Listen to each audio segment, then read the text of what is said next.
Hi friends, இது ஒரு குட்டி ஷாப்பிங் வீடியோ. இந்த பேங்கிள் பார்த்தீங்களா, நான் பாப்பாக்காக வாங்கியிருந்தேன். Golden colour with gold stones இருந்துச்சு.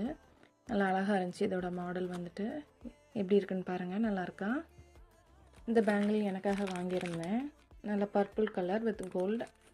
இந்த பேங்கிள் வந்துட்டு கோல்டனில் ஒயிட் பியூல்ஸ் வச்சுருந்தது, நல்லா இருந்துச்சு. இது வந்து பாப்பாக்காக எல்லோ கலர் பேங்கிள். இது வந்து மெட்டாலிக் ப்ளூ பாருங்கள், மெட்டல் தான், நல்லா இருந்துச்சு. அப்புறம் இது ரோஸ் வித் கோல்டன் கலர். இது வந்து golden with red rose multi கலரில் இருந்துச்சு. இந்த பேங்கிள் நல்லா வெயிட்டாக இருந்துச்சு, நல்லா இருந்துச்சுங்க. இது வந்து ப்ளூ வித் கோல்டன் டாட்ஸ் இருந்துச்சு, ஸ்கை ப்ளூ கலர். அப்புறம் 2 பியூல் பாசி. இது நல்லா வெயிட்டாக இருந்துச்சுங்க. மொத்தம் நல்லா அழகாக இருந்துச்சு. எனக்கு ஒன்று, பாப்பாவுக்கு ஒன்றுன்னு வாங்கணுங்க. எல்லா கலெக்ஷன்ஸும் எப்படி இருக்குன்னு சொல்லுங்கள். மறக்காமல் நம்ம சேனலை சப்ஸ்கிரைப் பண்ணுங்கள். Thank you friends.